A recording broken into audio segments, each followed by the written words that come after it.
As edificações estão sendo construídas cada vez mais altas, porque os espaços nos grandes centros estão cada vez menores. E todos os dias ouvimos e vemos flagrantes de desrespeito às normas de segurança em serviços realizados em altura. Essas situações colocam em risco a saúde dos trabalhadores e pessoas que estejam circulando nas proximidades, provocando desde uma simples escoriação a lesão grave, incapacitação e até a morte. A NR35 estabelece os requisitos mínimos e as medidas de proteção para o trabalho em altura, envolvendo o planejamento, a organização e a execução, com o objetivo de garantir a segurança e a saúde dos trabalhadores envolvidos, direta ou indiretamente com essa atividade. É considerado como trabalho em altura toda atividade executada acima de 2 metros do nível inferior, onde haja risco de queda, como edificações, andaimes, plataformas, escadas, etc.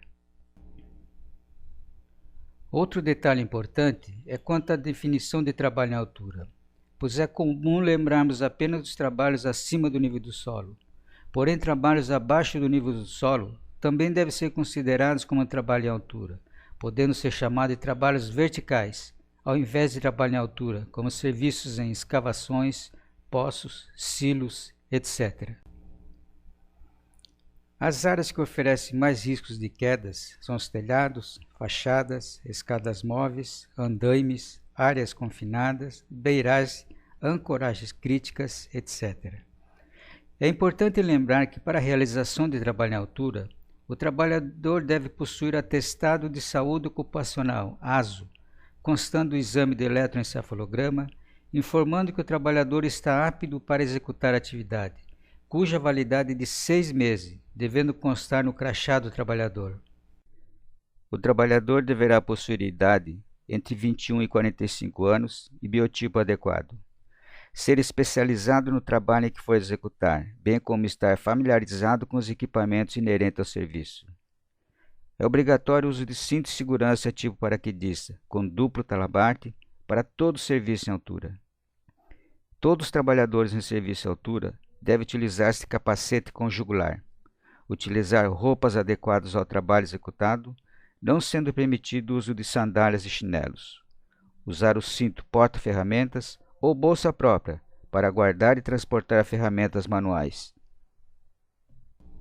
Plataforma de trabalho aéreo é o equipamento móvel, autopropelido ou não, dotado de uma estação de trabalho, cesto ou plataforma, e sustentado em sua base por haste metálica, uma lança ou tesoura, capaz de erguer-se para atingir o ponto ou local de trabalho elevado. Cabe ao empregador garantir a implementação das medidas de proteção estabelecidas, assegurar a realização da análise de risco e a emissão de permissão de trabalho, desenvolver procedimento operacional para as atividades rotineiras de trabalho em altura, assegurar a realização de avaliação prévia das condições no local de trabalho em altura, pelo estudo, planejamento e implementação das ações e das medidas complementares de segurança aplicáveis. Adotar as providências necessárias para acompanhar o cumprimento das medidas de proteção estabelecidas. Garantir aos trabalhadores informações atualizadas sobre os riscos e as medidas de controle. Garantir que todo o trabalho em altura só se inicie depois de adotadas as medidas de proteção definidas. Assegurar a suspensão dos trabalhos em altura quando verificar situação ou condição de risco não prevista, cuja eliminação ou neutralização imediata não seja possível. Estabelecer uma sistemática de autorização dos trabalhadores para trabalho em altura.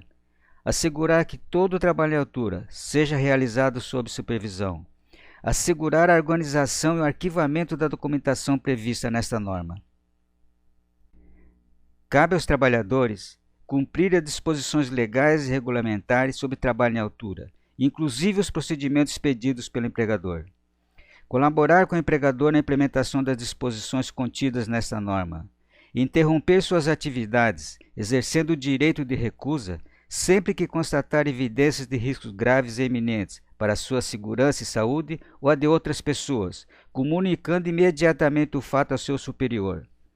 zelar pela segurança e saúde de outras pessoas que possam ser afetadas por suas ações ou omissões no trabalho. Trabalhador capacitado para o trabalho em altura é aquele que foi submetido e aprovado em treinamento teórico e prático com carga horária mínima de 8 horas, com a grade curricular envolvendo incluir normas, regulamentos de trabalho em altura, análise de risco, condições impeditivas, equipamentos de proteção individual e condutas em situações de emergência. O cinto de segurança deve ser do tipo paraquedista e dotado de dispositivo para conexão em sistema de ancoragem. O talabarte e o dispositivo trava-quedas devem estar fixados acima do nível da cintura do trabalhador, ajustados de modo a restringir a altura de queda e assegurar que, em caso de ocorrência, minimize as chances de trabalhador colidir com a estrutura inferior. É obrigatório o uso de absorvedor de energia quando o fator de queda for maior que 1 e o comprimento do talabarte for maior que 90 centímetros. O empregador deve disponibilizar equipe para respostas em caso de emergência para trabalho em altura. Deve ser assegurada que a equipe possui os recursos necessários para executar o resgate, prestar primeiros socorros e possuir aptidão física e mental compatível com a atividade a desempenhar. Ambientes confinados é qualquer área não projetada para ocupação contínua, movimentação restrita, a qual tem meios limitados de entrada e saída, e a ventilação existente é insuficiente para remover contaminantes perigosos ou deficiência, enriquecimento de oxigênio, que possa existir ou se desenvolver. Podemos citar como exemplos de ambientes confinados, dutos de ventilação, tanques, rede de esgoto ou água, tonéis, contêineres, cisternas, minas, valas, colunas, silos, postos de inspeção, caixas subterrâneas, etc. Todo e qualquer trabalho em ambiente confinado terá no mínimo 2 pessoas. Antes de realizar a atividade, é necessário que o funcionário realize uma avaliação médica. É necessário treinar o funcionário para que saiba utilizar os EPIs. Deve ser planejado como o trabalhador irá acessar o local que irá trabalhar, contemplando principalmente escadas e andames projetados para aguentar o peso do trabalhador e outras cargas envolvidas na operação, ancoragem e fixação dos mesmos, e estrutura para fixar o cinto de segurança, que seja independente da estrutura de trabalho. Deve ser avaliado o entorno e, se necessário, isolar a área abaixo e realizar isolamento da rede elétrica. Se as atividades de trabalho em altura seguirem essas recomendações, o acidente de trabalho em altura poderá ser evitado. O trabalho às vezes mutila, provoca enfermidades e em alguns casos mata, não por fatalidade, mas por negligência. O fator de queda é a relação entre a queda do trabalhador e o comprimento do talabarte. Quanto maior o fator de queda, maior o impacto que serve todo o sistema de segurança, o cinto, corda, grampo, mosquetões, fita, etc. Boa parte dos acidentes ocorridos em trabalho em altura podem ser evitados. O maior inimigo do ser humano é o excesso de confiança.